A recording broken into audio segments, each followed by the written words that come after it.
Kenapa sih capek-capek mengistiqomai ngaji, wong yo temane kadang ndak jelas. Barat lah, timur lah, malam hari ini Jawa lah, macam-macam. Mungkin ada yang ndak relevan, ada yang relevan, ada yang cocok, ada yang tidak buat teman-teman. Ya cukup dengan alasan bahwa belajar itu baik. Menurut saya sudah memadai. Dan tentu saja akan ada banyak godaan. Makanya istiqomah itu ndak ringan. Ada banyak ujian-ujian. Ya termasuk tadi, kalau tadi ujiannya teknologi, YouTube-nya hilang, ya enggak masalah. Kalau memang hilang ya bikin lagi, enggak apa-apa. Yang itulah kalau dalam bahasa filsafat teknologi itu, teknologi manusia apapun ada disruption, ada abundance. Jadi ada kekacauan yang ditimbulkan, ada juga kelimpahan yang diberikan. ChatGPT itu anugerah luar biasa, tapi juga kacaunya juga banyak hidup kita gara-gara itu. Nah itu tantangan ya buat kita. Semoga yang begitu-begitu tidak menyurutkan niat kita untuk belajar.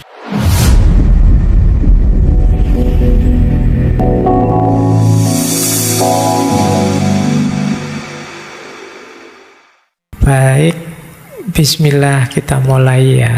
Malam hari ini kita temui lagi beliau. Dulu pernah kita bahas, sekarang kita angkat lagi lebih dalam sedikit pandangan beliau tentang wolak-wali ing jaman, atau bolak-baliknya sejarah. Jadi ini khas bulan ini, tokoh-tokoh yang kita bahas tentang sejarah semuanya punya madhab sejarah itu siklus, berputar. Nah, termasuk beliau, Raden Ngabei Ronggowarsito. Beliau ini ada yang menggelari pujangga terakhir Jawa, pujangga Jawa yang terakhir dari Kasunanan Surakarta. Karya-karyanya banyak. Mestinya yang Jawa pernah membaca-baca tentang beliau. Kalau belum ya kebangetan, karena referensinya banyak. Kalau belum berarti kalian memang tidak terlalu tertarik dengan budaya-budaya kita. Baik, beliau ini dulu pernah saya ceritakan panjang lebar itu ya. Putra, cucu pujangga juga beliau, cucunya Yosodipuro yang kedua, pujangga keraton juga, ayahnya juga begitu. Cuma beliau ini masa mudanya agak nakal. Nama asli beliau Bagus Burhan. Terus sama orang tuanya dipondokkan di Ponorogo, di pondoknya Kiai Kasan Besari, pesantren Gebang Tinatar. Nah, yo di pondok yo tetap rotok-rotok nakal, meskipun nanti ada momen, ya kalau bahasa saya meletik, ada momen konversi. Jadi momen beliau mengalami titik balik kesadaran, kemudian sangat serius belajar, mendalami tidak hanya sastra tapi juga spiritualitas. Sehingga kita kenal hari ini tokoh besar Raden Ngabei Ronggowarsito dengan karya-karyanya yang luar biasa. Nah, itu gambaran beliau ya. Meskipun nanti ketika bicara tentang sejarah, pandangan-pandangan beliau yang sirkuler tadi, yang banyak dikutip orang ya tentang kekacauan sejarah, khususnya zaman beliau. Jadi beliau ini ngalami beberapa kasunanan, beberapa sunan. Jadi beliau ngalami era Pakubuwono ke-7, ke-8, dan ke-9. Kalau di masa Pakubuwono ke-7 beliau ini harmonis dengan Ronggowarsito. Tapi mulai agak masalah di Pakubuwono ke-9. Pakubuwono 9 ini putranya Pakubuwono ke-6. Nah, ini agak masalah karena ayahnya Ronggowarsito itu difitnah yang membocorkan rahasia Pakubuwono 6 sehingga ditangkap oleh Belanda. Cuma ini sifatnya fitnah, tapi karena terlanjur menyebar, akhirnya Ronggowarsito ini tidak terlalu disukai oleh Pakubuwono 9. Meskipun Ronggowarsito juga sebenarnya dibenci, dicurigai juga oleh Belanda. Karena karya-karya beliau itu banyak nyindir-nyindir, kemudian membangkitkan semangat juang rakyat kecil dan lain sebagainya. Jadi itu gambarannya. Jadi beliau agak pahit di belakang sampai terkenal sekali dengan zaman edannya, istilah beliau. Nanti kita banyak belajar itu ya malam hari ini, tentang bagaimana siklusnya zaman atau wolak-waliking zaman. Kalau itu siklus berarti ya kadang naik, kadang turun. Saya tidak tahu hari ini kita sedang naik apa sedang turun. Nanti kita lihat ya, kita cocokkan ciri-cirinya. Baik, bismillah, kita mulai.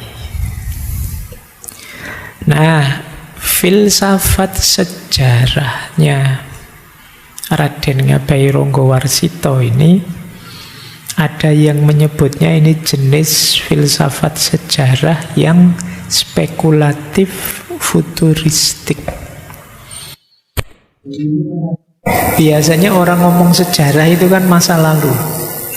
Dulu terjadi apa, dulu mengalami apa, ada peristiwa apa. Tapi kalau membaca serat-serat beliau ketika membahas sejarah itu banyak juga yang sifatnya ke depan, futuristik. Besok akan ada ini, besok akan ada itu. Nah itu ya ada bau ramalannya, tapi ramalan yang tidak sekedar ngarang. Jadi ada yang bilang kalau di barat itu Karl Marx itu materialisme historis. Nah kalau di kita termasuk pikiran-pikirannya Ronggowarsito itu mistisisme historis. Jadi sejarah yang ada bau mistiknya karena ada unsur ramalannya.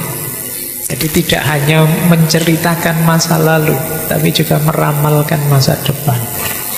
Nah ini konsep sejarah yang unik ya, yang khas. Nah, sejarah yang futuristik ini, ya, yang jenisnya ramalan ini, membutuhkan dua kompetensi, dua kemampuan. Yang pertama namanya sambegono. Sambegono itu harus cerdas dan punya daya ingat yang kuat. Yang kedua, nawang krido.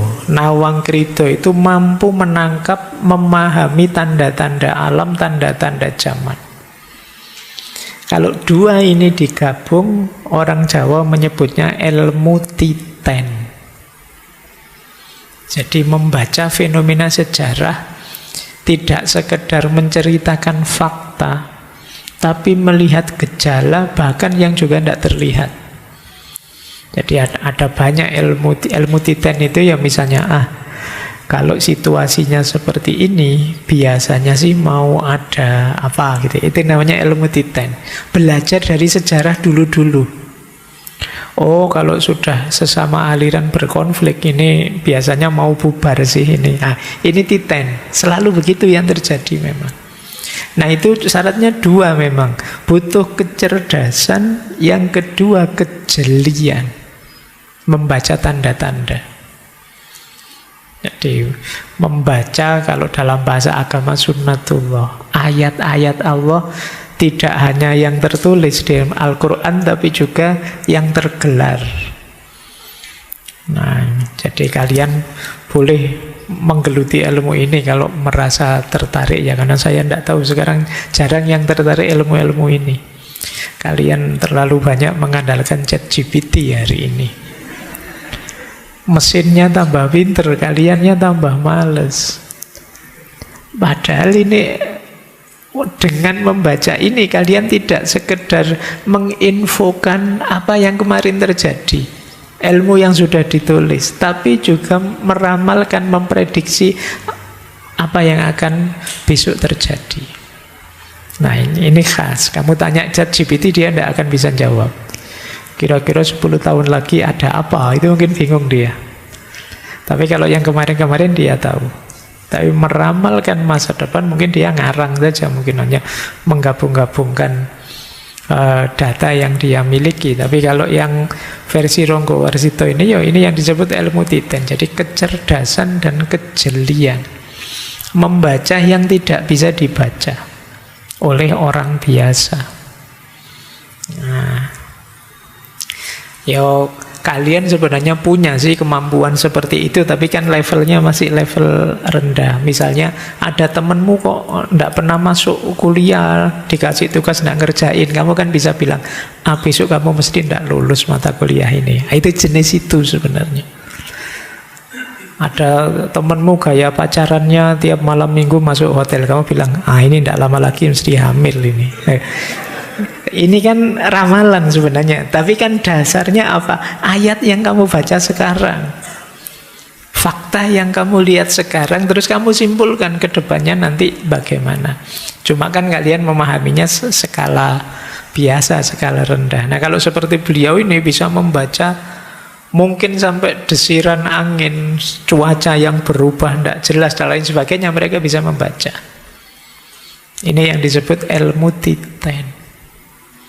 Kalau orang sudah pada marah semua seperti ini, biasanya akan terjadi ini. Tidak lama lagi akan begini. Kalau di Jawa itu kadang suara burung apa lewat itu ya dimaknai. Jangankan itu, hawanya agak sumuk, kayak ini kok agak sumuk ya, jangan-jangan sebentar lagi hujan. Bisa begitu. Mbok kamu baca buku fisika atau biologi yang manapun, tidak ada teori bahwa kalau sumuk itu sebentar lagi hujan. Tapi bisa diteorikan seperti itu. Itu kemampuannya namanya dua, Sambegono sama Nawang Krida. Tapi ini ya level dalam. Jadi cerdas, daya ingatnya kuat dan jeli menangkap tanda-tanda ayat-ayat. Terus orang yang punya dua kompetensi ini nanti disebutnya seorang yang waskito. Jadi orang yang bisa membaca, kamu belum cerita dia sudah bisa menebak. Kamu kesini utang mesti ya. Itu waskito namanya. Kita belum cerita, dia sudah bisa menebak apa yang kita inginkan. Isi pikiran kita terbaca. Mungkin dilihat dari kerut wajah kita, dilihat dari gaya ngomong kita, dia langsung bisa menebak. Orang ini namanya waskito. Meskipun nanti di level tertingginya kewaskitoan ini kalau dalam agama kita menyebutnya ma'rifat. Pengetahuannya tidak sekedar membaca ayat-ayat alam sunnatullah saja, tapi dapat informasi langsung dari Tuhan, dari Allah. Ini orang menyebutnya ma'rifat. Kita kadang menyebutnya orang yang punya ilmu laduni. Infonya langsung dianugerahkan oleh Allah. Orang Jawa menyebutnya waskito. Ada yang namanya waskito malam hari ini. Kalau ada sudah satu langkah menang, kamu tinggal mewujudkan namamu saja. Nah, baik. Cara pandang sejarah versi Jawa dari orang-orang yang waskito ini ada world view yang dulu pernah kita bahas 1 bulan tentang falsafah Jawa kelihatannya ya. Ya, itu namanya cokro manggilingan. Jadi cokro manggilingan itu ya wolak-walik zaman itu, perputa cokro itu seperti senjatanya Krishna itu yang berputar, itu yang manggilingan, yang berputar. Jadi seperti roda, seperti cakra yang berputar. Kalau diterjemahkan dalam bahasa Indonesia, ya hidup itu seperti roda yang berputar. Itu kalau dalam bahasa Jawa, filosofinya cokro manggilingan. Kadang di atas, kadang di bawah. Tidak ada orang yang di atas terus, tidak ada yang di bawah terus. Kemarin minggu pertama Spengler meramalkan bahwa Barat nanti pada saatnya juga akan susut kok ke bawah, kok tidak mungkin dia di atas terus. Kemudian Malik bin Nabi juga begitu. Sekarang umat Islam baru di bawah, dulu umat Islam di atas. Dan akan seperti itu sejarah. Tidak ada orang yang jaya terus, tidak ada yang terpuruk terus. Akan selalu ada perputaran. Nah, untuk bisa menyikapi cokro manggilingan sekaligus membangun pribadi yang waskito, yang mampu punya kecerdasan dan kejelian, prosesnya dua. Yang pertama ngelmu, yang kedua laku. Nah, yang kita lakukan malam hari ini jenis ngelmu, belajar, mencari wawasan, nambah pengetahuan. Yang mungkin jarang dan sulit kita lakukan aspek lakunya. Nah, padahal ini satu paket. Makanya dulu mungkin kita pernah belajar satu quotes dalam peribahasa Jawa yang bunyinya ngelmu kuwi kelakone kanthi laku. Jadi berilmu itu tuntasnya dengan laku. Laku ini bisa bermakna dua. Bisa bermakna tirakat dalam prosesnya, bisa juga bermakna implementasinya. Maksudnya apa? Yang pertama, ngelmu itu harus disertai laku. Sepanjang kita belajar, ayo kita ada tirakatnya. Jangan nyari seneng saja, apalagi ditambah maksiat, ditambah bohong, ditambah curang, ilmumu tidak akan nyampe puncak.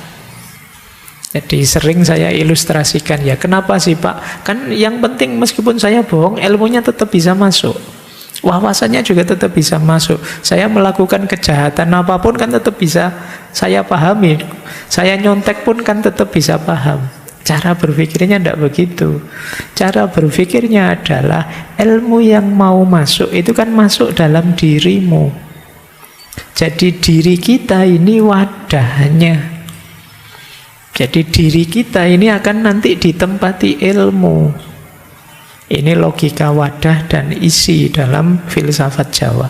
Loh, kalau wadahnya kotor, meskipun diisi hal-hal baik, hal-hal putih, hal-hal positif, ya nanti yang jernih yang kita masukkan akan jadi kotor juga. Kenapa? Wadahnya kotor. Kalau batinmu masih penuh kesombongan, dapat ilmu masuk.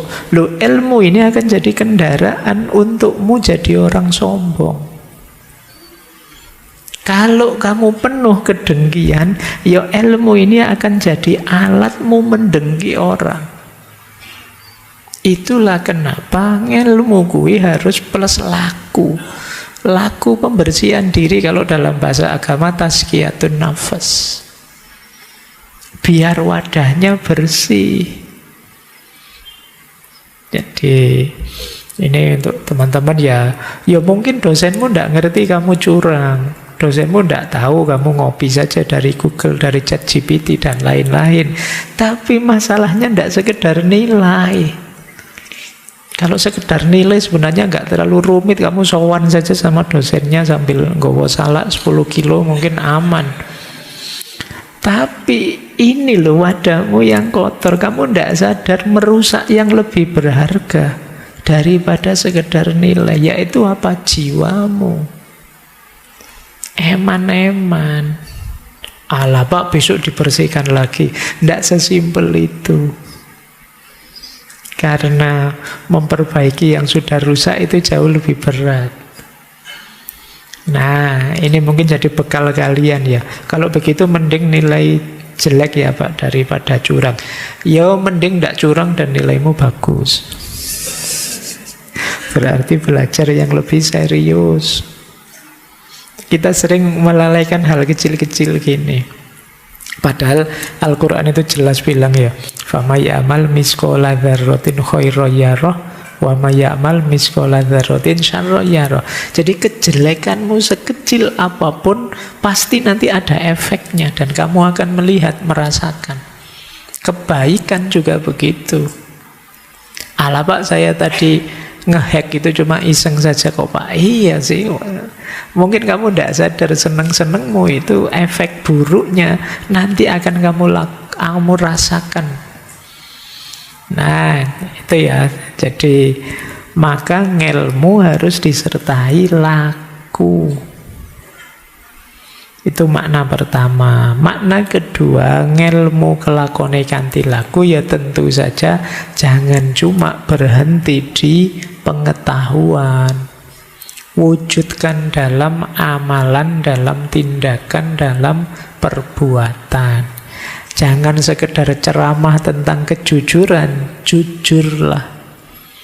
Jangan sekedar menasehati tentang keberanian, kamu sendiri harus berani. Itu ngelmu kelakone kanthi laku. Jangan ngeritik orang saja, mbok yo yang kritis, mbok yo yang jeli dan lain sebagainya. Kamu sendiri jadilah orang yang kritis.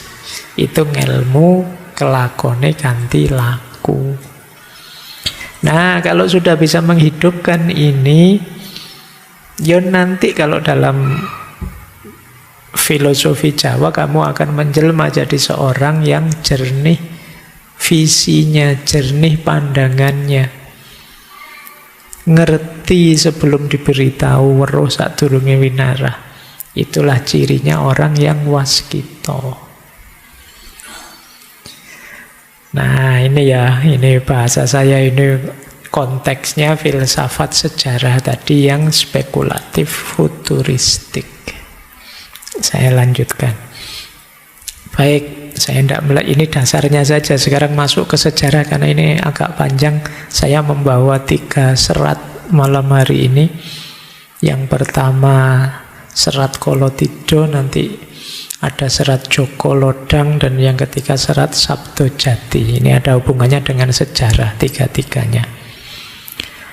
Sebenarnya ada yang luar biasa, serat Wirid Hidayat Jati. Saya masih ragu-ragu mau menyampaikan, kalian nyampe apa enggak. Perlu dasar yang agak khusus. Nah, sekarang kita masuk ke sini dulu. Kita bicara teorinya dulu, terus masuk ke serat-seratnya. Siklus zaman itu seperti apa?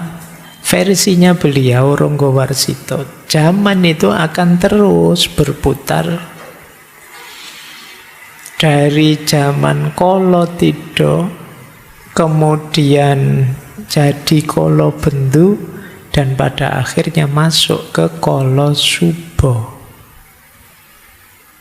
Kolotidho itu zaman kebingungan, Kolobendu zaman kerusakan, Kolosubo itu zaman makmur tentram. Kalau sudah makmur nanti akan bingung lagi, masuk ke zaman Kolotidho. Kalau sudah bingung akan rusak lagi, kemudian akan makmur lagi, akan terus begitu siklusnya.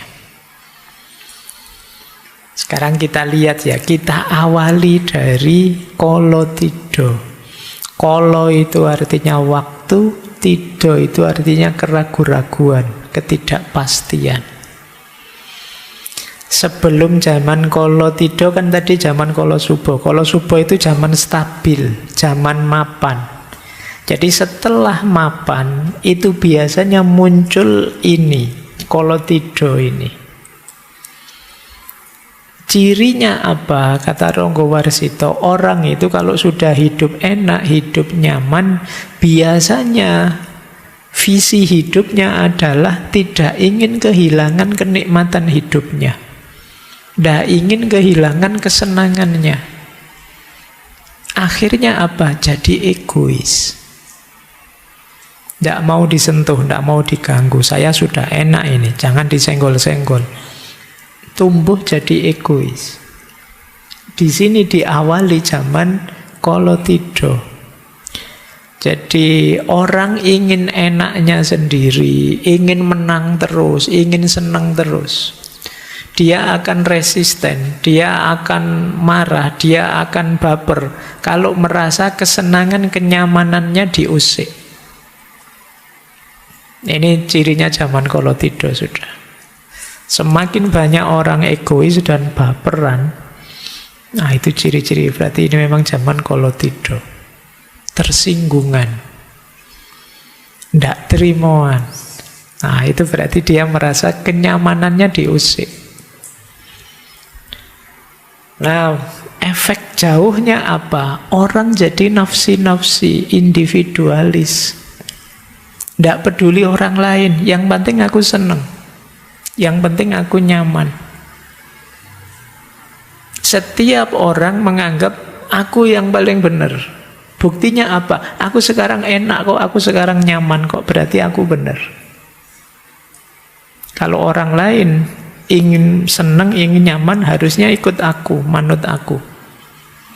Ini zaman Kolotido. Jadi kalau ada fenomena kok ini sekarang kok tambah banyak ya orang egois, merasa benernya sendiri, konflik banyak, hal kecil-kecil jadi konflik. Kemungkinan memang zamannya sedang zaman Kolotido. Dan zaman ini muncul karena ada fase sebelumnya, yaitu fase nyaman, fase mapan.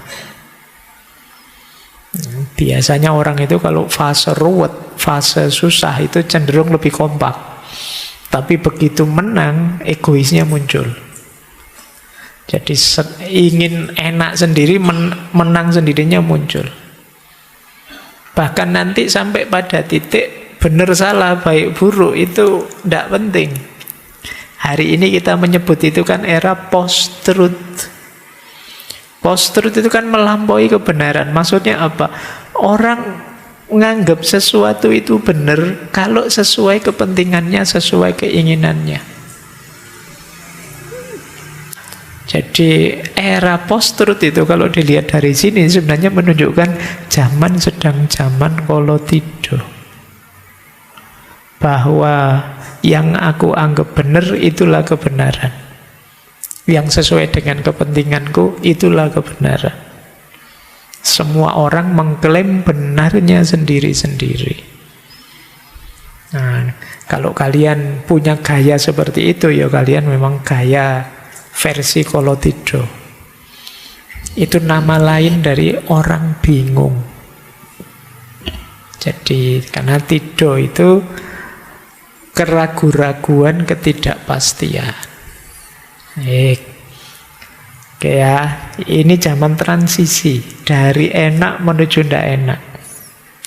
Saya tidak tahu durasinya berapa, tapi pasti siklus itu terjadi. Mungkin bisa lama, sangat panjang, mungkin juga pendek.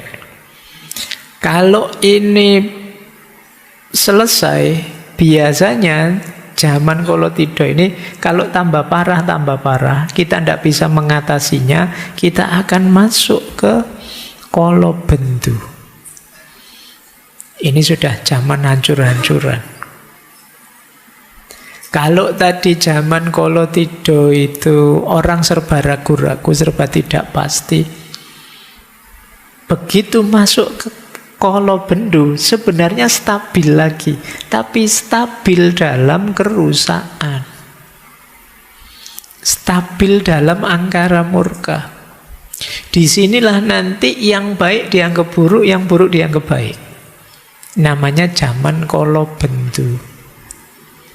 Jadi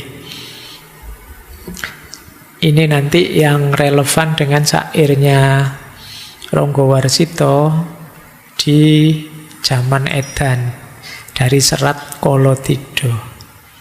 Dari luar kelihatan tertib, stabil, tapi stabil dalam ketidakberesan. Kalau semua orang edan itu kan yang tidak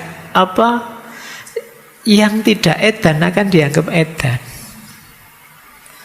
Kalau semua orang stres, itu yang tidak stres akan jadi yang tidak normal satu-satunya.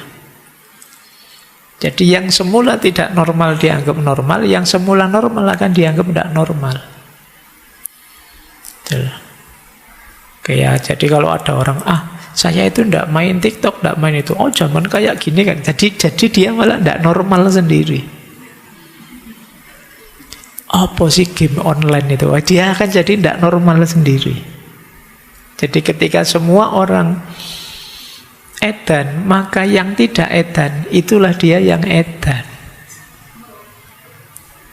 Jadi itu, bahasa itunya kan itu. Jadi kalau semua orang tidak waras, ya satu-satunya yang waras itu dia kan beda sendiri. Dialah yang nanti dianggap tidak waras. Ini zaman kolobendu.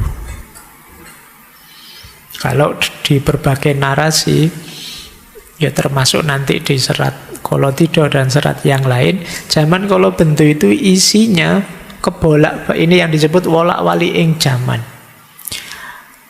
Yang zalim malah dipuji-puji, yang dizolimi dimaki-maki. Nah, sekarang kan banyak istilah-istilah memaki yang terzolimi. Alah, kamu playing victim aja.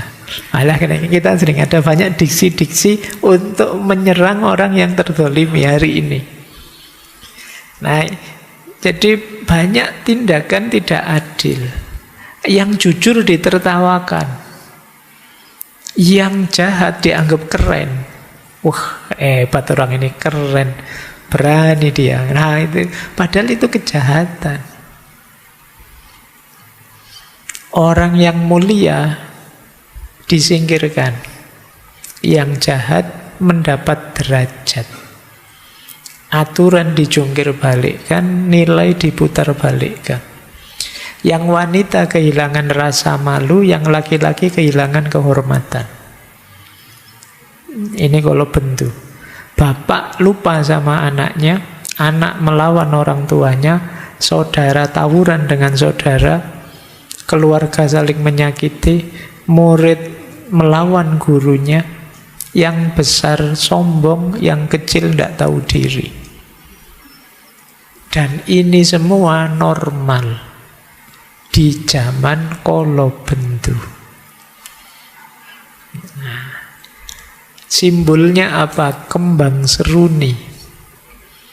Kembang seruni itu kependekan dari seru dan berani.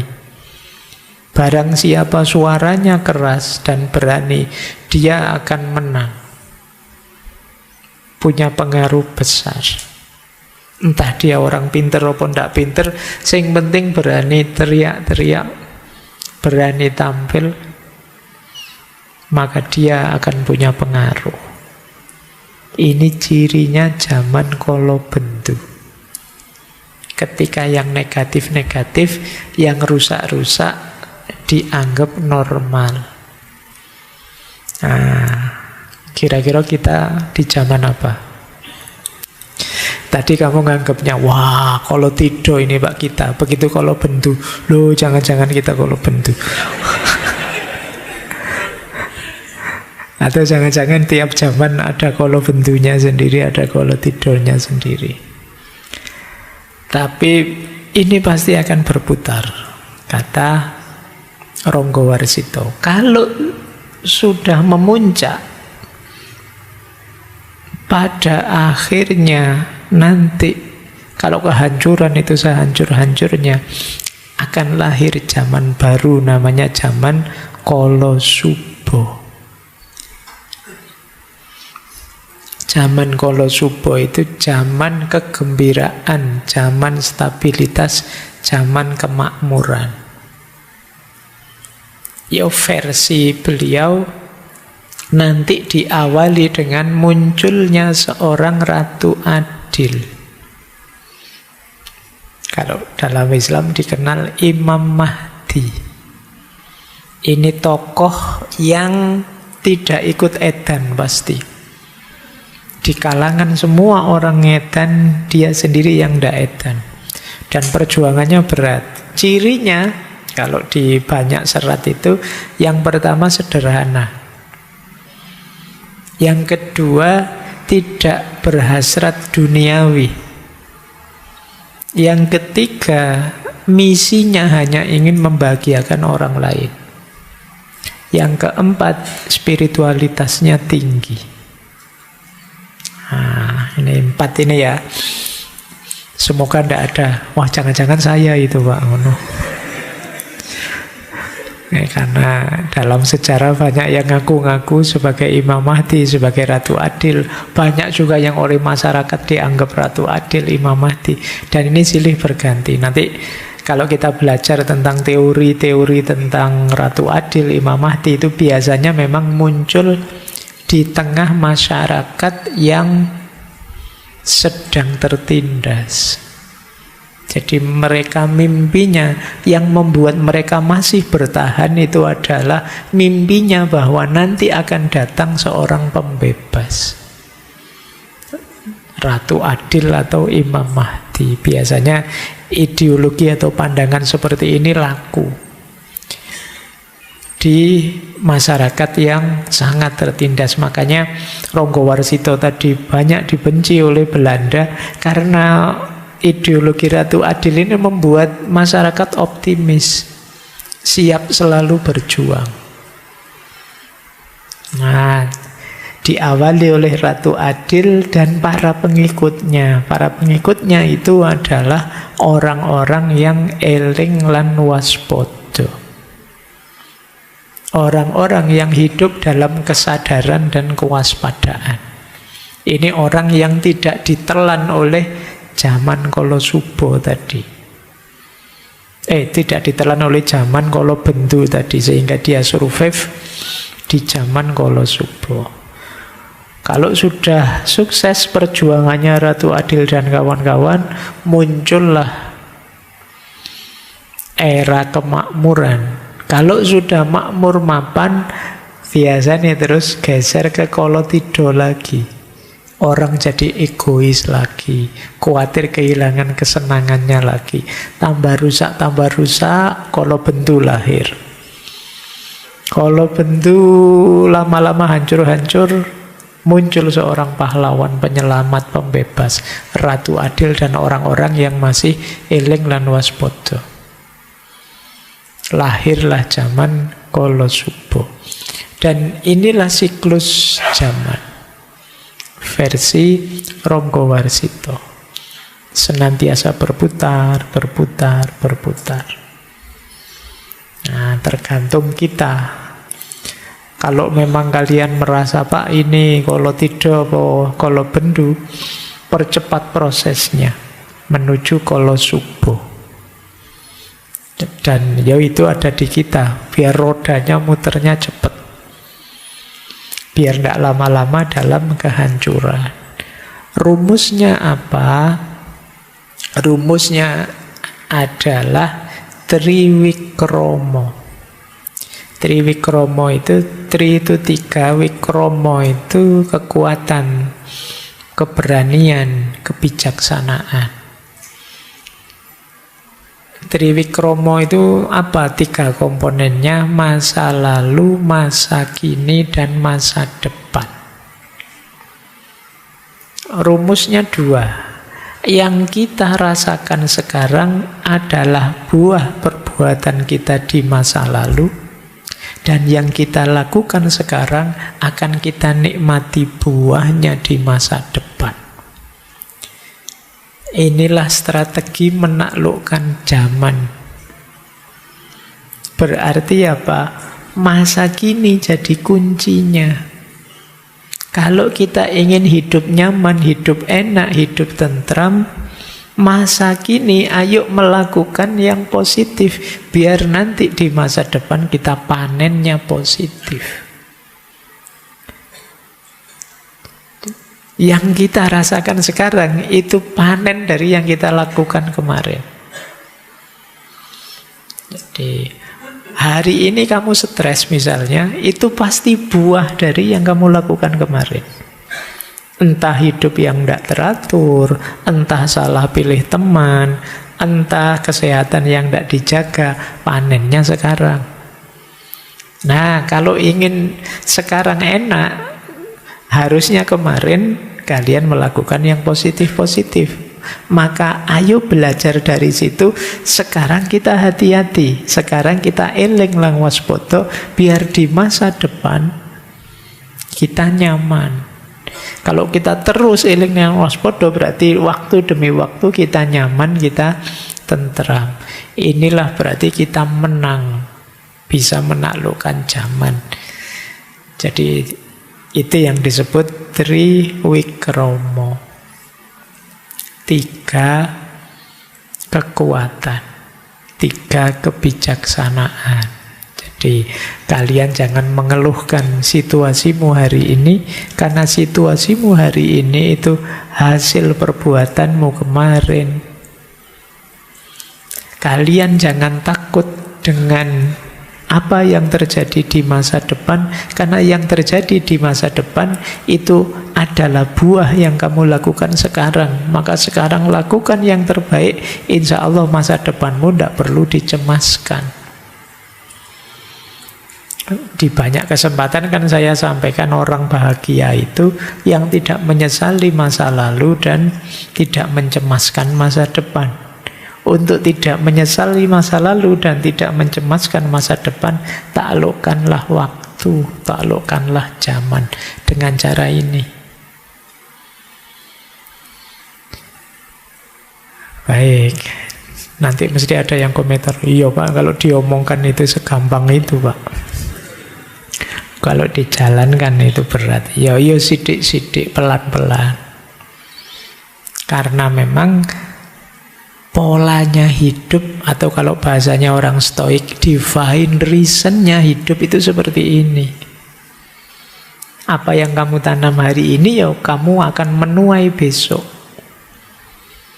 Yang sekarang kamu tuai itu yang kamu tanam kemarin. Inilah Triwikromo. Baik, itu dasar dari siklus sejarah versi beliau Raden Ngabei Ronggowarsito. Sekarang kita lihat, masuk ke serat-serat beliau yang menjelaskan kondisi dan perputaran zaman. Kita awali dari serat yang pertama ya, serat Kolotidho. Biar kita ngaji beneran, meskipun ngajinya bukan kitab kuning, ngajinya serat Jawa. Nggak usah khawatir, harusnya saya bawa sekalian bahasa Jawanya, tapi saya bawa terjemahannya saja ya. Saya tahu kalian tersiksa kalau saya pakai bahasa Jawa. Kita lihat ya, serat Kolotidho ini sebagian, kalau bahasa anak hari ini, curhatan beliau terhadap kondisi zaman saat itu. Nanti kita tengok ya, karena yang bicara ini pujangga, yang curhat ini seorang pujangga, ya tentu saja isinya dalam. Setiap kalimatnya ada maknanya. Kata beliau begini, sekarang kondisi negara terlihat telah suram. Pelaksanaan undang-undang sudah rusak karena tidak ada yang memberi teladan. Kini sang pujangga hatinya diliputi rasa sedih. Tampak jelas kejatuhannya, amat suram tanda-tanda kehidupan. Akibat masalah duniawi bertubi-tubi ditimpa oleh bencana. Jadi ini dasarnya masalah itu apa sih? Dasarnya kesuraman itu apa sih? Pelaksanaan undang-undang rusak. Maksudnya apa? Aturan ditabrak dengan santainya.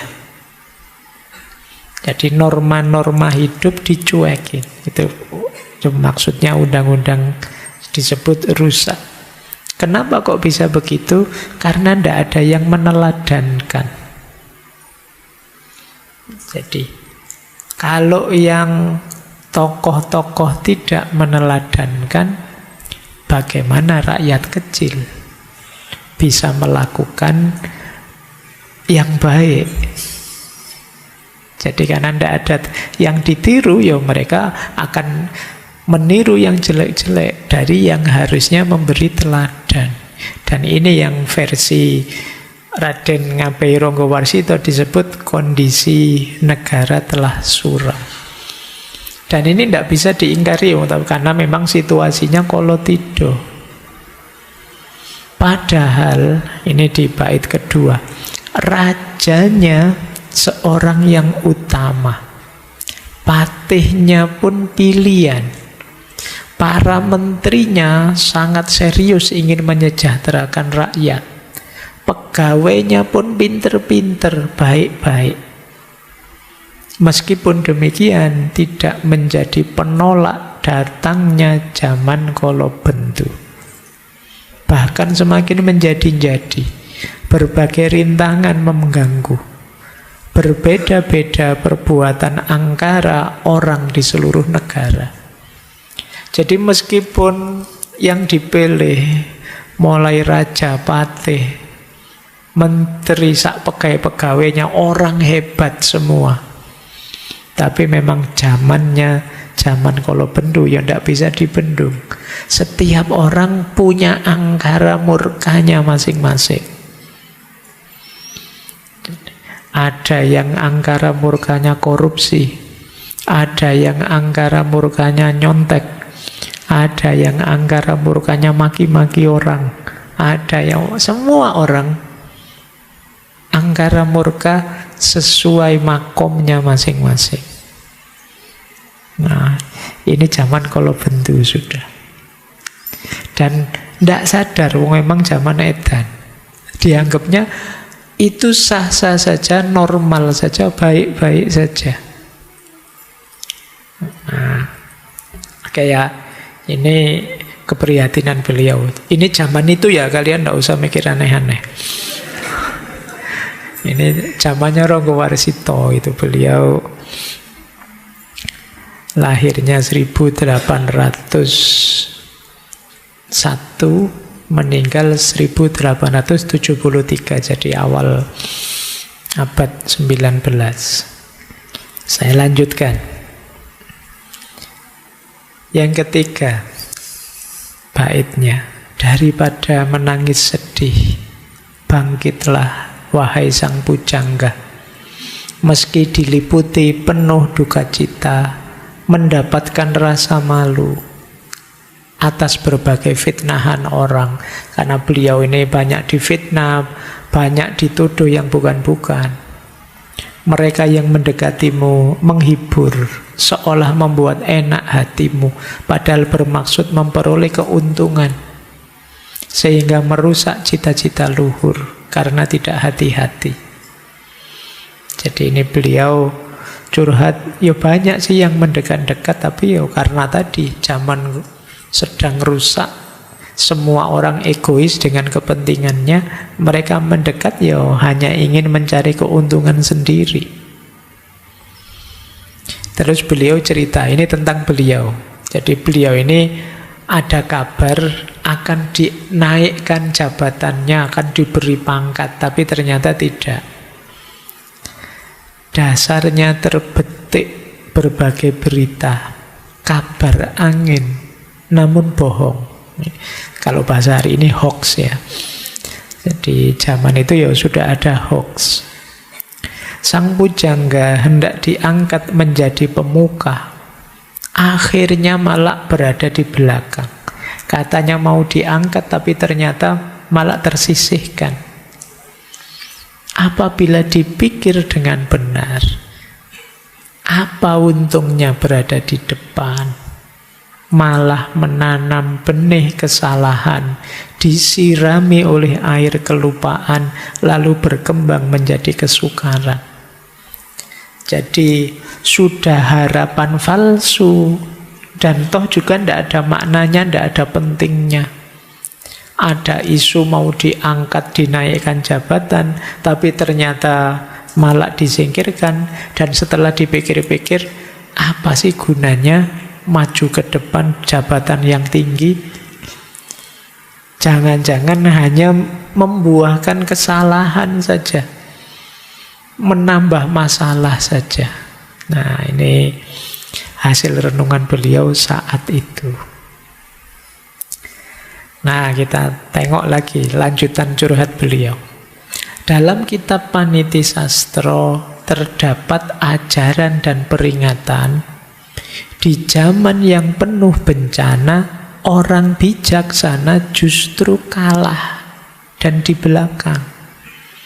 Jadi ternyata di kitab-kitab kuno juga ada isyarat bahwa memang kalau orang-orang bijaksana, orang pinter, orang yang sadar, ya di zaman edan justru dia akan terpinggirkan. Karena rumusnya seperti tadi, yang tidak edan akan dianggap edan, karena semua orang sudah edan.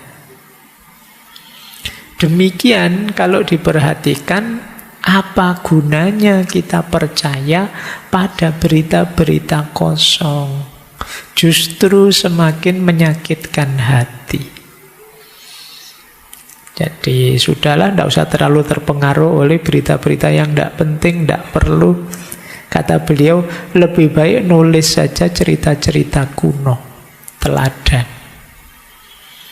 Kenapa? Karena cerita tadi dapat digunakan sebagai teladan untuk pertimbangan baik dan buruk. Tentunya banyak juga cerita yang menjadi contoh tentang masalah-masalah kehidupan, hingga sampai akhirnya pada Tuhan, penerimaan, tawakal, menyadari takdir Tuhan. Siapa tahu mendapat anugerah, mengalami hal yang luar biasa. Ini bisa kalian jadikan rumus ya. Kalau zaman sudah buruk sama sekali, buntu, sudahlah, tarik diri dari keramaian berita yang tidak penting, tidak perlu. Tenangkan dirimu, selami. Kalau beliau nulis, kalau kamu kan saya tidak yakin. Ya baca-bacalah buku-buku, baca-baca yang penting-penting. Yang untuk apa? Menajamkan diri, mendekat pada Tuhan. Siapa tahu mendaji jalan ridhonya Tuhan, kata beliau, terus kita mengalami hal-hal luar biasa. Nah, ya seperti yang saya sebut tadi, ya antara lain mendapat informasi yang jauh lebih akurat di level kewaskitoan. Jadi caranya begitu, karena siapakah kita melawan semua orang yang sedang gila? Ayo kita waras biar tidak terlalu terpengaruh, ayo beraktivitas yang positif saja. Kenapa begitu? Ini loh intinya. Jadi amenangi zaman edan, ini tak baca Jawanya karena terkenal sekali. Ewuh oyo ing pambudi, melu edan nora tahan, yen tan melu anglakoni, boya kaduman melek, kaliren wekasanipun. Dilalah kersaning Allah, bekjo-bekjone wong kang lali, luwih bekjo kang eling lan waspada. Jadi menghadapi zaman edan, keadaan menjadi serba sulit. Ikut edan kok ndak kuat. Ndak betah saya Pak, mau edan kayak orang-orang. Dengan santainya bikin hoax, dengan santainya saling memaki, ndak kuat saya. Tapi kalau tidak ikut edan, tidak dapat bagian. Gitu loh, ndak dianggap gaul, ndak dianggap masa kini, ndak dianggap orang hari ini. Akhirnya tersingkir, bukan kita. Pada akhirnya terus kelaparan. Tapi apapun yang terjadi sudah dinas oleh Allah, menjadi sunatullah, keinginannya Allah. Betapapun senangnya orang yang lupa diri, tetap lebih bahagia orang yang eling lan waspada. Jadi senikmat apapun kalian dalam kondisi lupa, tetap lebih nikmat ketika kalian sadar dan waspada. Apa sih enaknya orang lupa? Wong lupa itu kan tidak sadar diri. Menganggapnya nikmat mungkin saja itu bukan nikmat. Menganggapnya enak mungkin saja bukan hal yang menyenangkan. Wong itu sedang lupa. Maka senikmat-nikmatnya orang lupa tetap lebih nikmat orang eling lan waspada. Kalian puasa, lupa terus makan, enak ndak? Wong ya lupa, begitu sadar apa? Menyesal. Nah, jadi padahal tadi merasa enak, wah makanannya kok lezat. Begitu, loh iya ternyata aku ini puasa. Begitu sadar kalian nyesel. Iya ya ngapain? Itu seenak-enaknya. Itu kan enak, wong puasa dapat bonus makan. Tapi karena dalam kondisi lupa jadi tidak enak. Setelahnya kamu menyesal. Ya contoh sederhana kalian nyontek tadi loh. Enak kan? Bisa tugas beres, terus nilainya bagus. Tapi begitu nanti kalian eling, iya ya kok aku curang gitu ya. Hasilnya menyesal.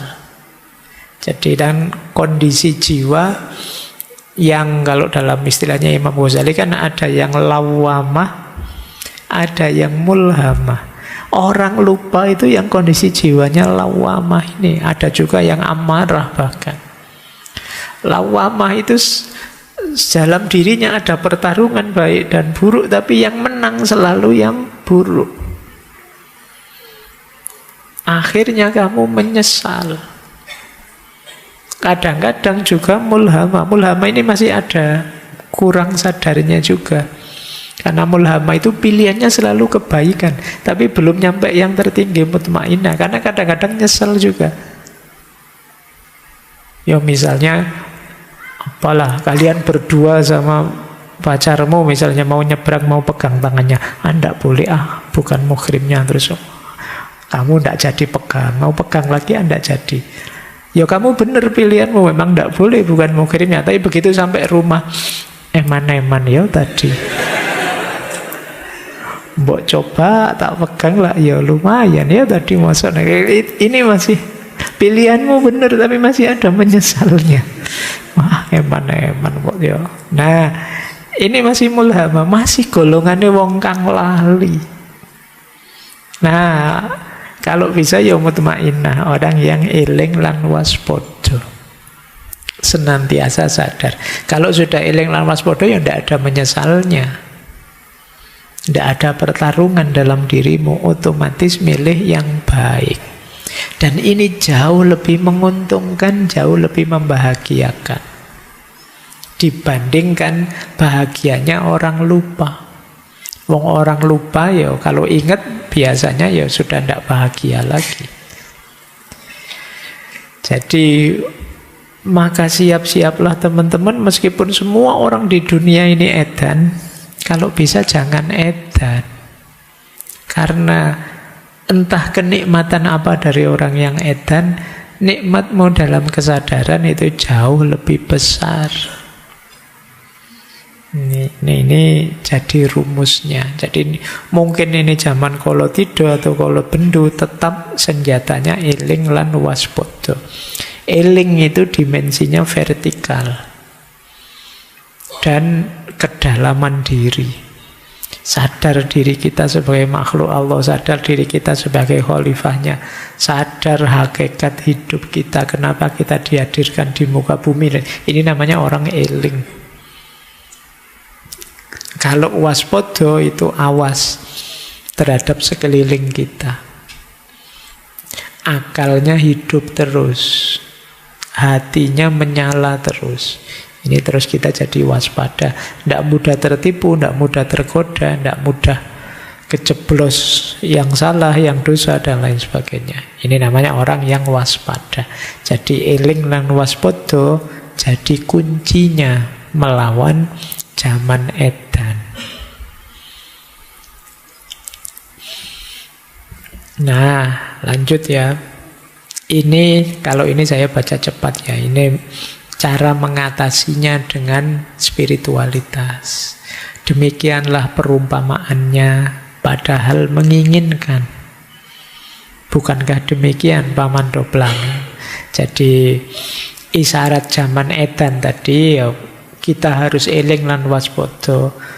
Sebenarnya kita kadang-kadang ya pingin seperti orang-orang itu, betapa senangnya dengan dalam kelupaan mereka. Tapi ya kan lebih menguntungkan kalau kita eling dan waspada. Mungkin benar persangkaan orang, namun dalam batin sesungguhnya hal itu sangat jauh. Jadi orang menfitnah aku macam-macam. Mungkin aku yang jahat, aku yang jelek, aku yang... Mungkin orang-orang benar, tapi sebenarnya tidak begitu, kata beliau. Saya ini sudah tua, mau apa lagi?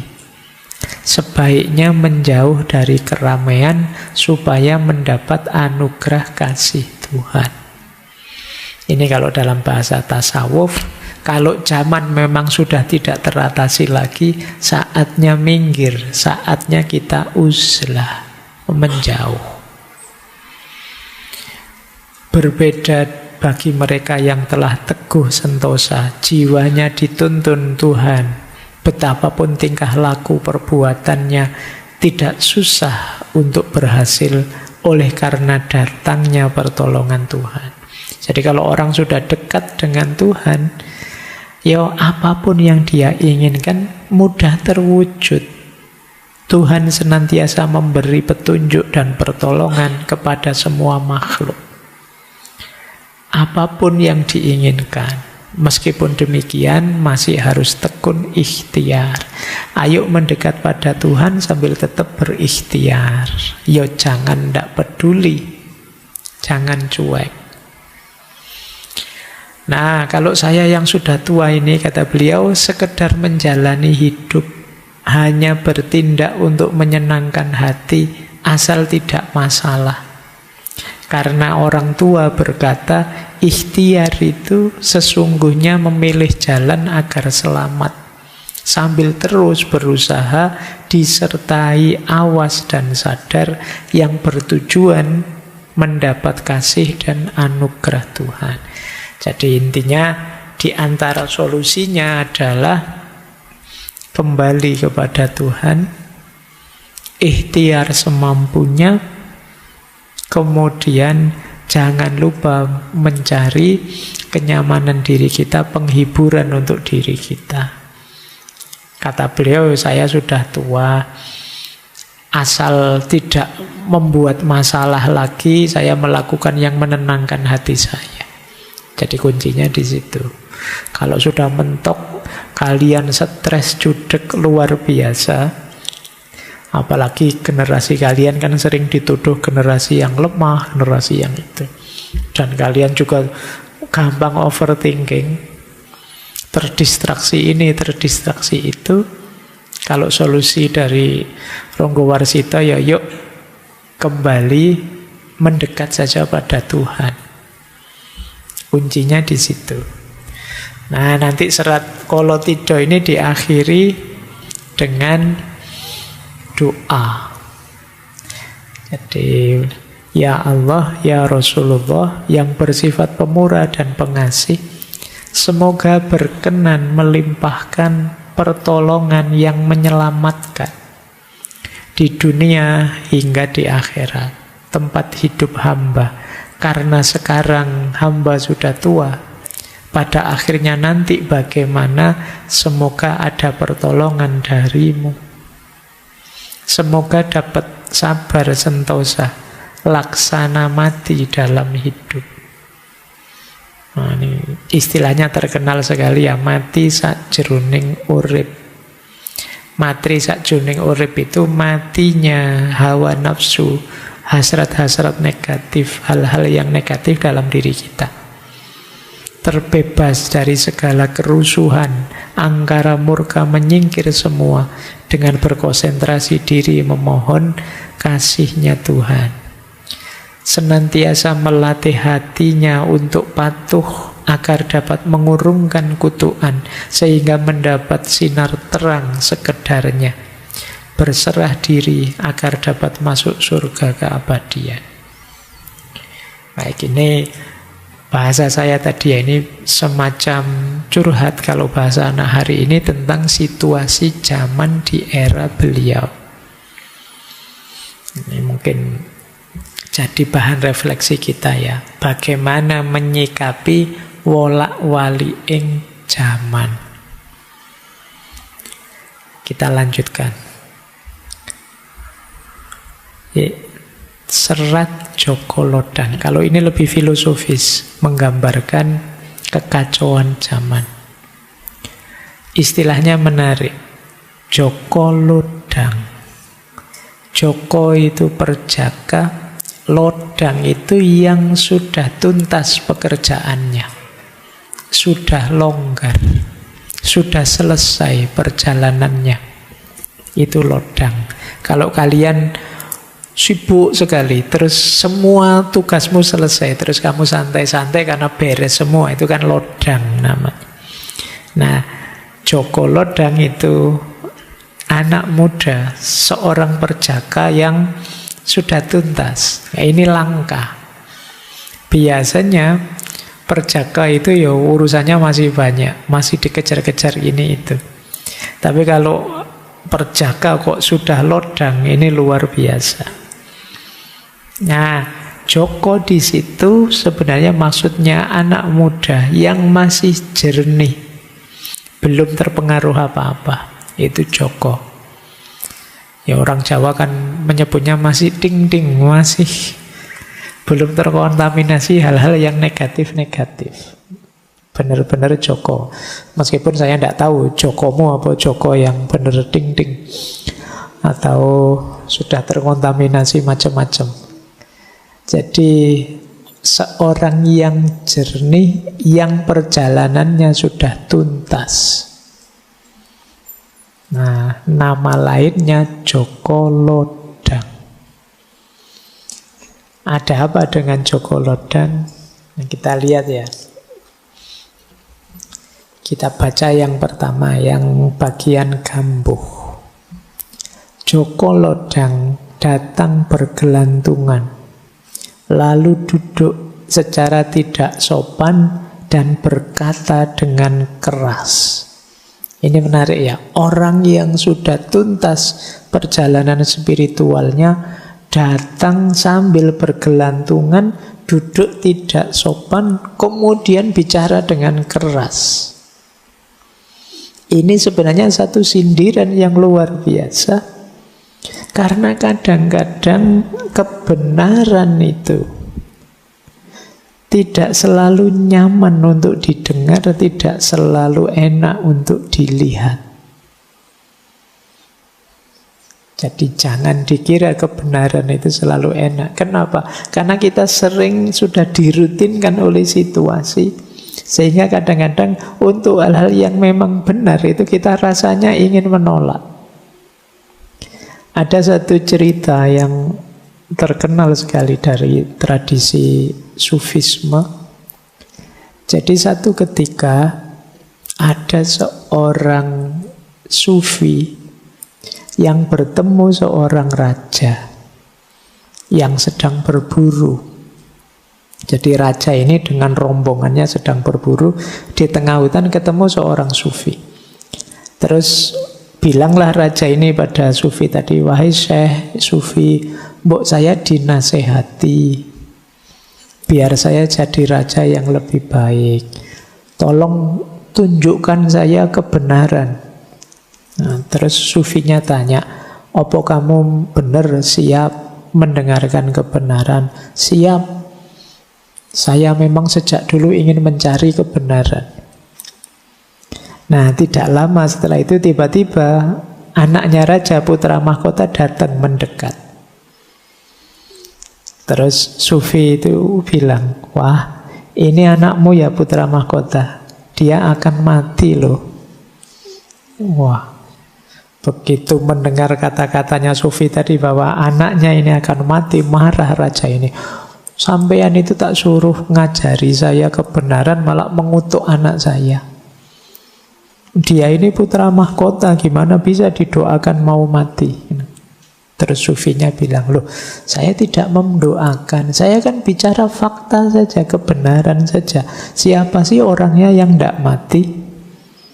Kamu juga akan mati, saya juga akan mati. Makanya tadi saya sebut, anakmu juga akan mati.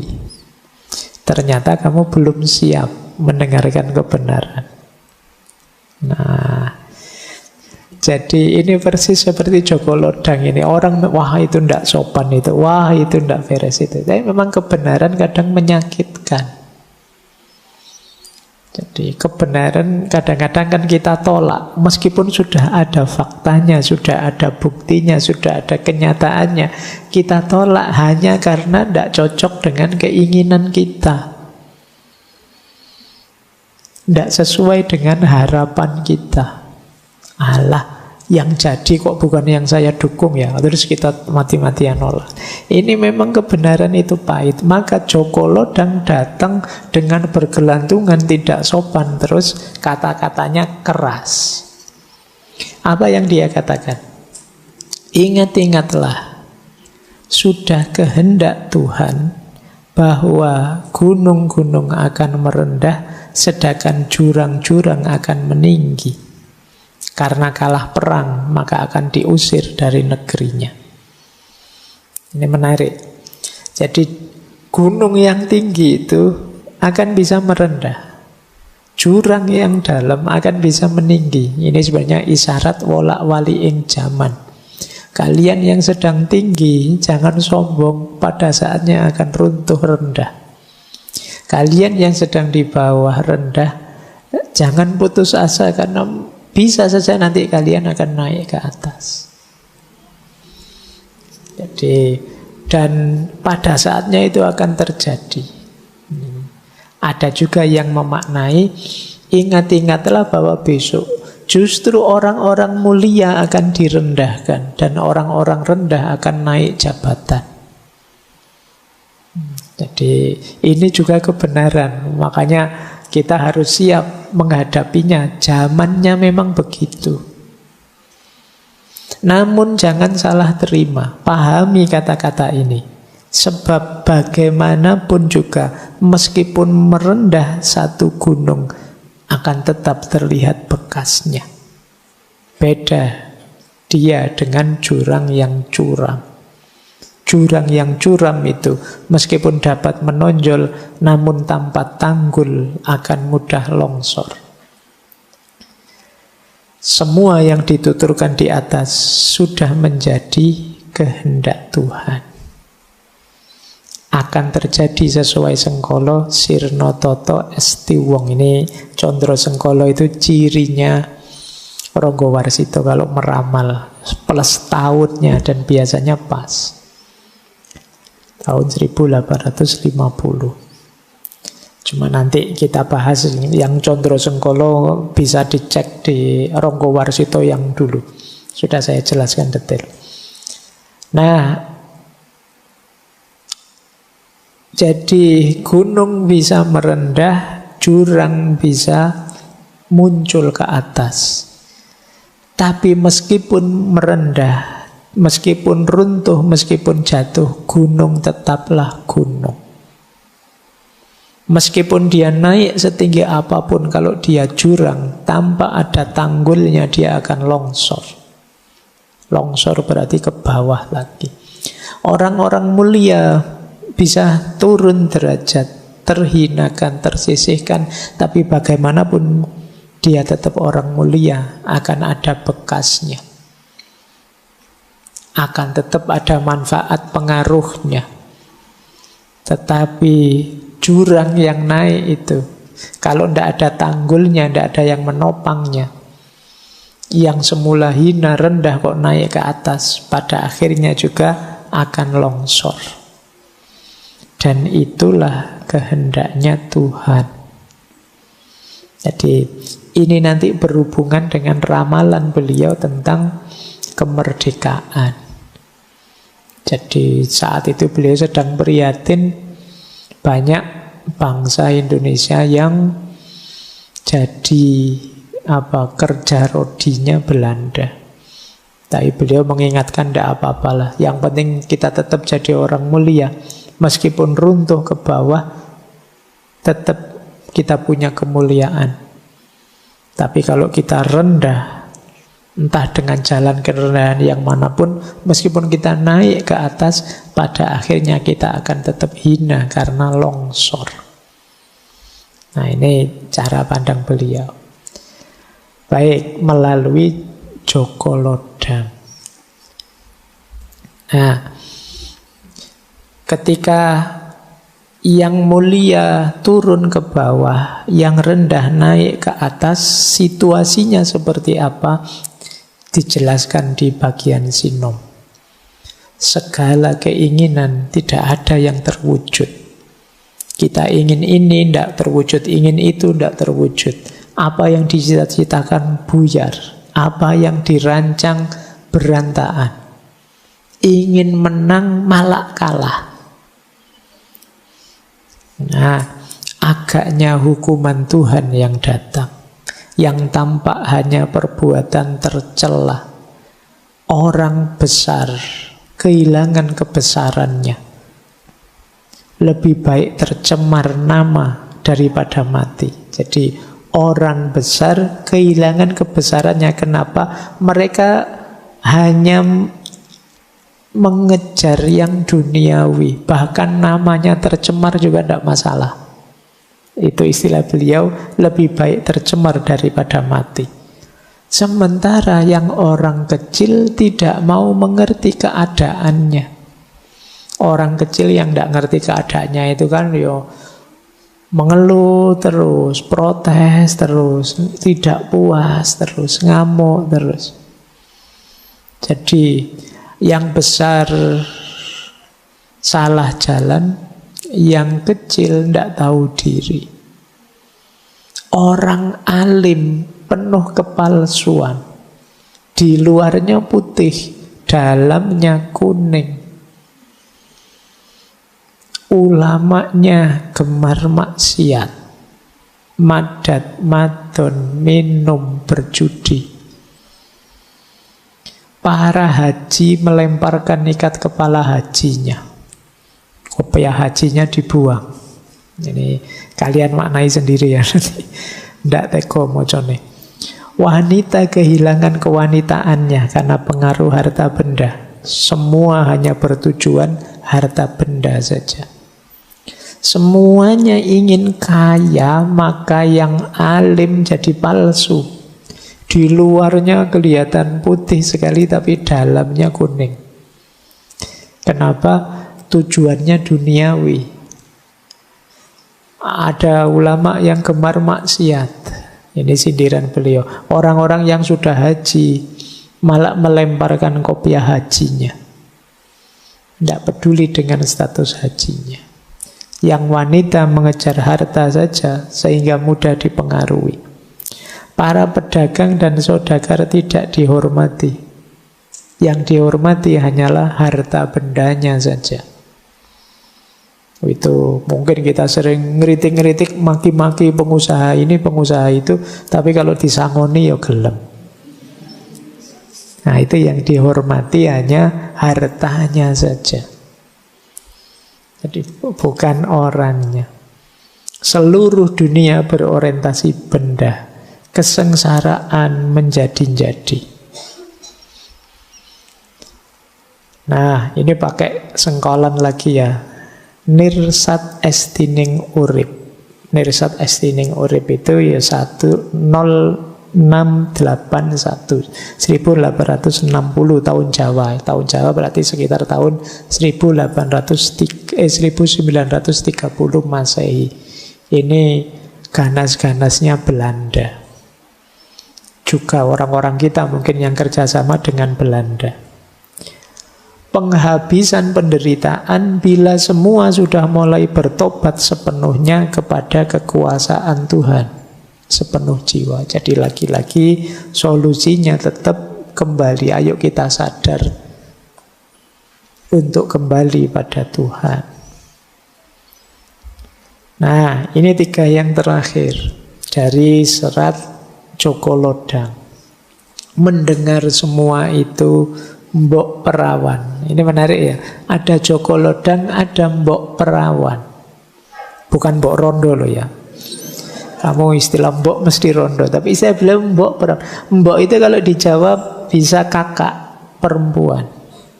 Kakak perempuan itu cirinya apa? Pengayom. Menyayangi, mengayomi. Perawan sama seperti Joko ya. Masih jernih, masih suci. Jadi Mbok Perawan itu seorang pengayom yang jernih, yang suci. Nah, orang yang semacam ini pasti akan merasa sedih melihat situasi seperti itu. Oleh karena itu kemudian Joko Lodang berkata lagi, tetapi ketahuilah bahwa ada hukum sebab musabab. Di dalam ramalan yang sudah ditentukan, tetaplah berupaya, yang terjadi biarlah terjadi. Jadi ayo kita berikhtiar semampu kita, karena di dunia ini ya ada hukum sebab akibat. Kalau kita diam saja situasi tidak akan berubah. Dan ini yang terus bagian dari ramalan ya, zamannya masih sama, tapi pada akhir pertemangan zaman, Wiku Sapto Ngesti Ratu 1877 tahun Jawa. Kalau tahun Masehi pas 1945. Akan ada keadilan antara sesama manusia. Itu sudah menjadi kehendak Tuhan. Di waktu itulah orang yang mengantuk mendapatkan ketuk atau gong kecil yang banyak bertebaran di jalan-jalan, yang mendapatkan gembira hatinya karena isinya tidak lain adalah emas dan permata. Ini yang disebut futuristik tadi ya, ramalan. Bahkan beliau bisa menebak dengan tepat nanti situasi memprihatinkan karena penjajahan dan kesengsaraan masyarakat saat itu akan berakhir 1945 tahun Masehi. Yo, ini tidak gampang-gampang ya untuk sampai makom ini. Tidak sekedar nebak-nebak. Kalau nebak-nebak ngarang kan bisa saja, oh nanti akhir tahun ini ada artis yang cerai. Ngono gampang mungkin ya, akan selalu ada masalahnya. Nanti ada orang besar yang meninggal, ya mesti akan selalu ada. Ini beliau presisi sampai ke tahunnya. Nanti bahkan untuk akhir hidup beliau sak tanggal-tanggalnya. Baik, ini serat Joko Lodang, cuma 9 memang. Gambuh, Sinom, sama Megatruh. Nah, kita masuk lebih dalam lagi serat Sabdojati. Kalau ini sudah mulai lebih dalam lagi untuk solusi-solusi apa yang harus kita lakukan menghadapi wolak-wali ing jaman. Ya, Sabdojati berarti sabda tentang kesejatian. Oke ya, isinya begini, nasihat beliau. Ini ditulis terakhir sebelum nanti beliau meninggal. Jangan berhenti berusaha berbuat kebajikan agar mendapat kegembiraan dan keselamatan, tercapai segala cita-cita, terhindar dari perbuatan yang bukan-bukan, dan harus gemar prihatin. Ayolah ya teman-teman, meskipun masih muda boleh kok mencari rumus prihatinnya masing-masing. Nyari jalan tirakatmu sendiri untuk menajamkan dirimu. Tidak hanya pikiranmu tapi juga batinmu. Ada banyak cara, banyak jalan. Kalian boleh bikin rumus sendiri untuk melatih batin, melatih dirimu. Renungilah dengan seksama, urailah dengan cermat, telitilah jangan sampai salah, endapkan dalam hati. Ini menarik, ini sangat filosofis. Kalau kalian menghadapi sesuatu, jangan kesusu, disikapi jangan kesusu, dibales jangan kesusu, dijalani, tapi pertama-tama apa? Renungkan dulu. Berpikir yang dalam dulu, ini sangat filosofis. Kalau sudah kamu urai, biar paham posisinya, kamu teliti. Dan tidak hanya itu, endapkan dalam hati, rasakan. Mengendapkan dalam hati itu berarti kira-kira mantepnya bagaimana, nyamannya bagaimana. Itu namanya diendapkan dalam hati. Disitulah kita bisa mudah menanggapi sesuatu. Jadi berarti yang nomor satu itu memerintahkan kita untuk berbuat baik. Yang nomor dua memerintahkan kita untuk berpikir jernih. Kita lihat bait ketiga. Senantiasa mendambakan anugerah kebaikan, mengendapkan pikiran hingga jernih, mengheningkan hati hingga kosong, meski sebenarnya berisi. Isinya adalah cipta yang sejati. Kalau ini secara umum nuntun kita untuk mengarahkan gerak hati. Ya, kalau bahasa lainnya niatnya harus lurus. Jadi selain kebaikan yang kita lakukan, pikiran yang jernih, orientasi dan tujuan serta niat kita yang lurus. Hati kita kosongkan dari kepentingan-kepentingan duniawi, kemudian kita isi dengan yang sejati. Senjata yang keempat apa? Kesabaran. Jalankan semua itu dengan penuh kesabaran.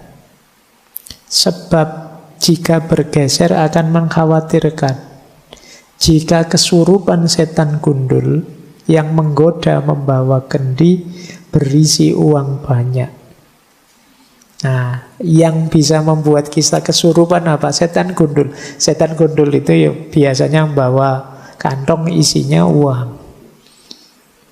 Nah, jadi orang sudah tirakatan membersihkan hati, membersihkan pikiran, meluruskan niat, begitu ketemu duit bisa saja melenceng, karena itu godaan paling berat. Yang bisa kesurupan jin lebih gampang, kalau kesurupan duit lebih susah. Setan gundul ambisi untuk nyari duit, kata Ronggo Warsito. Makanya hati-hati dengan setan gundul itu.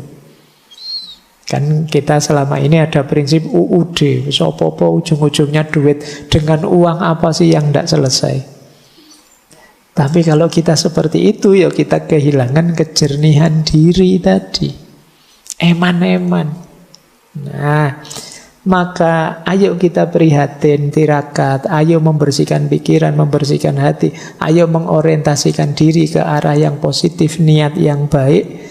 Mari menjalankannya dengan sabar dan hati-hati kesurupan. Dilanjutkan kesurupan selanjutnya apa? Bila terpengaruh oleh perbuatan yang bukan-bukan, akan menjadi sarang iblis. Senantiasa mendapatkan kesulitan, kerepotan, sulit menenangkan hati, seperti orang mabuk kepayang. Jadi selain duit tadi, kadang-kadang apa? Kita ngurusi hal-hal yang tidak penting, yang tidak ada gunanya. yang efeknya kadang malah negatif. Kelihatan sibuk luar biasa tapi tidak ada manfaatnya. Jadi kita repot, kita sulit, tapi hati kita tidak tenang, seperti orang mabuk. Kenapa bisa begitu? Biasanya karena kita terpengaruh oleh perbuatan yang bukan-bukan. Ya termasuk kalian ya, sekarang saatnya berarti kita cermati dalam sehari kita ngapain aja sih. Seminggu ini saya ngapain aja, menghasilkan apa, memproduksi apa. Kalau lebih banyak yang tidak penting, yang bukan-bukan, rumusnya beliau berarti sebenarnya diri kita jadi sarangnya iblis. Iblis nyaman deket-deket kita karena kita melakukan hal-hal yang tidak penting, yang tidak perlu. Akhirnya apa? Kalau jadi sarangnya iblis, kata Ronggo Warsito, hatinya jadi tidak tenang. Was-was terus. Rasanya kok tidak nyaman terus. Seperti orang mabuk. Kita jalan kemana-mana seperti orang bingung. Tidak ngerti tujuan mau apa. Akhirnya apa? Kalau terlalu banyak melakukan hal yang tidak penting, akhirnya tidak tertarik terhadap perbuatan kebajikan. Terlalu sibuk dengan yang bukan-bukan, perbuatan baik jadi tidak menarik. Segala yang baik lari, sebab kita sudah atmosfernya atmosfer buruk. Lupa Tuhan. Lupa dengan ajaran Tuhan, ajarannya musnah berkeping-keping. Jadi dunia sekeliling kita akhirnya negatif semua. Yang positif kita lupa sudah. Nah, bukankah banyak orang pinter, banyak orang cendekiawan dan lain sebagainya. Tapi kata Ronggo Warsito apa? Namun demikian, yang melihatnya bagaikan matanya kemasukan pasir. Orang cerdas intelektual itu melihat semua itu kayak orang kelilipan. Jadi tidak terlalu peduli. Tidak kelihatan aslinya apa. Tidak melihat betapa sengsara, betapa banyak kebingungan, betapa banyak keresahan di sekelilingnya. Itu bahasa beliau seperti orang kelilipan. Yang bisa melihat itu kan ya tadi istilah beliau ya, ada orang pinter, ada poro alim dan lain sebagainya. Itu tidak peduli dengan apa yang terjadi tadi. Seperti orang yang matanya kena pasir. Akhirnya apa? Banyak orang yang bersujud pada yang jahat. Orang jahat, orang buruk ditunduki sedemikian rupa, dianggap utusannya Tuhan. Nah, ini mulai sekarang kalau bahasa kita mempertuhankan yang bukan Tuhan. Bahkan orang jahat kita anggap utusannya Tuhan. Itu ketika kita tidak bisa tadi, tidak bisa tirakat, tidak bisa membersihkan hati, tidak bisa sabar dan lain sebagainya. Nah, coba kita cek diri kita. Kata beliau selanjutnya begini, tapi bagi orang yang bijaksana, biasanya cirinya apa? Galau hatinya. Jadi, kenapa hatinya galau? Jika tidak ditiru, tidak ikut orang lain, dia disalahkan. Dan hidupnya jadi tanpa makna. Tapi kalau ditiru, hidup jadi hina.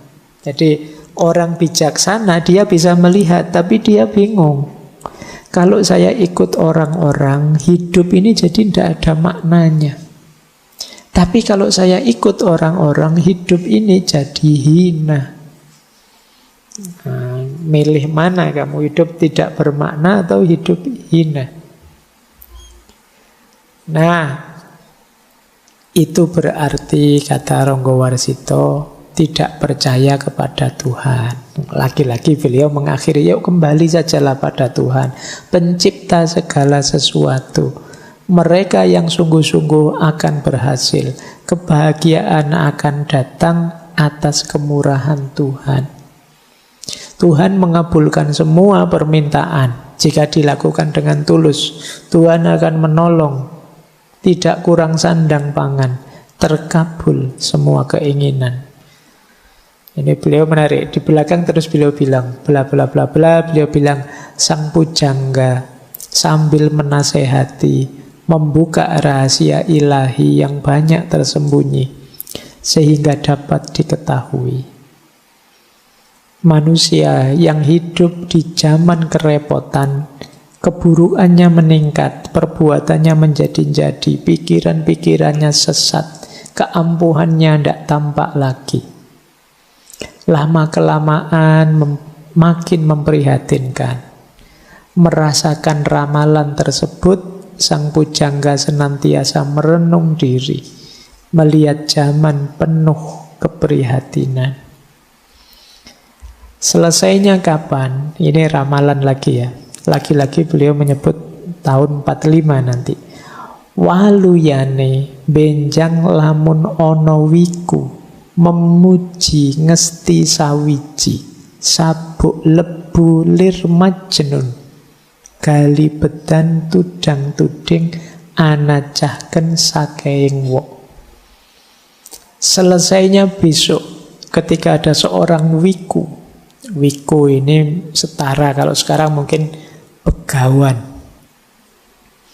Jadi seorang alim, orang suci, yang memuji yang tunggal sejati. Istilahnya bagus. Sabuk lebulir majnun, pakai ikat pinggang debu seperti orang gila. Maksudnya apa? Ikat pinggang debu itu berarti sangat sederhana. Dia bukan orang kaya raya yang terikat oleh dunia. Dan seperti orang gila bahkan. Jadi apa? Tidak dipandang sama sekali pada saat itu. Tapi sebenarnya beliau ini seorang wiku, orang bijaksana, seorang begawan. Hilir mudik menunjuk kian kemari, gali bedan tudang tuding. Ini mungkin menyebalkan bagi banyak orang, tapi dialah yang membangunkan banyak orang, mengarah ke banyak orang. Anacahken sakeing wong, menghitung banyak orang. Maksudnya apa? Menyadarkan, menunjukkan nilai masing-masing orang. Kamu itu anak bangsa, kamu itu punya tanggung jawab kemanusiaan, kamu itu sejenis itu. Dan itu terjadi dengan Sengkolo tadi ya. Wiku memuji ngesti sawiji 1877 atau tahun Masehi 1945. Disitulah baru selesai zaman Kolo Bendu. Kolo Subo kang gumanti diganti dengan zaman Kolo Subo. Wong cilik bisa gumuyu, rakyat kecil bisa tertawa. Nora kurang sandang bukti, tidak kekurangan sandang pangan, sediane kabeh kelakon. Semua keinginannya terpenuhi. Nah, ini 4 yang terakhir ini ramalan tentang diri beliau sendiri. Penglihatan sang pujangga belum tuntas, seperti benang yang terus diulur. Namun karena umur, sudah saatnya mencapai kesejatian, pulang ke tempat yang sejati. Jadi beliau ini visinya, penglihatannya masih panjang, seperti benang yang diulur. Ingin cerita banyak, tapi terbatas oleh umur. Yang terlihat hanya kurang 8 hari lagi. Waktu kematian akan tiba. Terlihat di Lauhil Mahfud, kembali menghadap Tuhannya, tepatnya pada hari Rebu Pon. tanggal 5 kira-kira waktu zuhur bulan Selo tahun Jimakir, wuku tolu windu sengoro. Itu kalau dimasehikan tanggal 24 Desember 1873 pas. Itulah saat yang ditentukan. Jadi ini beliau membaca kapan aku meninggal bisa pas. Sak jam-jamnya. Kira-kira waktu zuhur Rebu Pon. Nah, yang terakhir beliau karya ini ditulis hari Rebu 28 Syawal tahun Jimakir dengan hitungan condro Sembah Mukso Pujonggoji. Nah, ya sama 1802 atau kalau Masehi 1873. Jadi ini tidak lama setelah nulis serat ini beliau meninggal. Masih di tahun 1873. Nah, ini yang tadi kita sebut ya, sebuah filsafat sejarah yang spekulatif tapi futuristik, juga agak mistik. Yang ini, keahlian seperti ini ya mulai jarang hari ini. Baik, ini salah satu perspektif yang berbeda untuk kita memahami sejarah. Terakhir, ini ada serat, tapi saya tidak menyampaikan bait per bait. Kunci-kunci saja ya, mungkin pada saatnya teman-teman perlu bahan untuk merenung. Saya ambil dari serat Pamoring Gusti, Pamoring Kawula Gusti. Jadi pamor itu semacam cahaya, semacam guratan yang muncul biasanya ada di keris itu ya.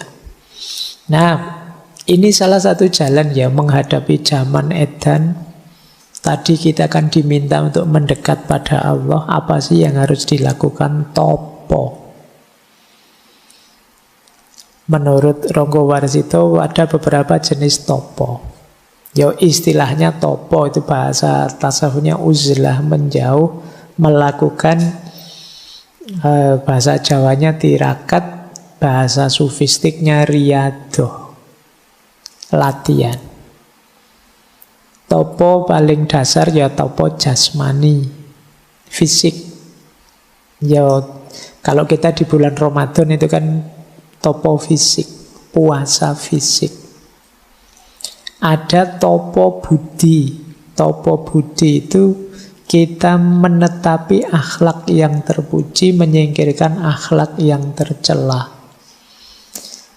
Ada topo hawa nafsu. Topo nafsu itu mengendalikan 4 nafsu kita. Ada nafsu al-luwamah, bahasa Jawa ya, kalau bahasa Arabnya lawamah. Ada nafsu amarah, ada nafsu supiyah, ada nafsu mutmainnah. Al-luwamah nafsu biologis.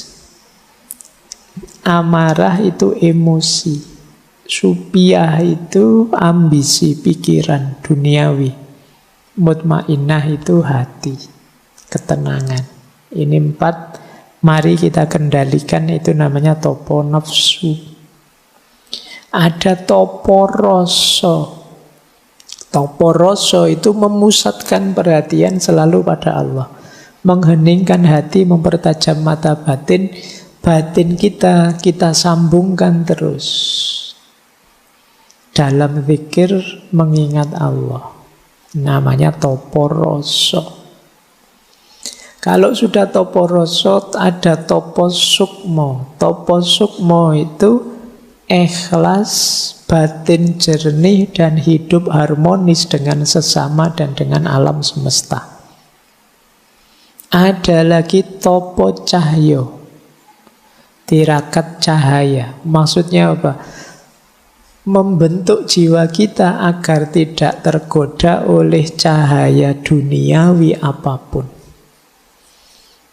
Berarti ini level fana sudah lepas dari segala godaan duniawi, dan puncaknya adalah topo urip, Topo urip itu memasrahkan diri kita sepenuhnya kepada Allah. Kalau kita melakukan topo-topo ini, maka diri kita akan jadi manusia yang berpamor Gusti. Kalau di bahasa Indonesia kan bercitra Tuhan. Inilah nanti dalam tasawuf yang disebut takholak bi ahlakillah. Nah, ini jalan agar kita tetap waras di zaman edan. Ya, kalian ingat-ingat saja, pilih saja, lakukan semampu kalian, entah di level yang mana, biar kita tetap waras menghadapi wolak-walik zaman. Baik, saya kira itu ya malam hari ini. Materinya agak padat, banyak. Ya, semoga rekamannya bagus. Kalau kalian tidak paham bisa mengulang-ulang. Saya kira itu untuk malam hari ini. Insya Allah bulan depan kita lanjutkan di tema yang berbeda. Setelah jungkir balik zaman di bulan ini, nanti kita tema baru bulan depan. Saya akhiri sekian, kurang lebihnya mohon maaf. Wallahul muwafiq, wallahu a'lamu bissawab. Wassalamualaikum warahmatullahi wabarakatuh.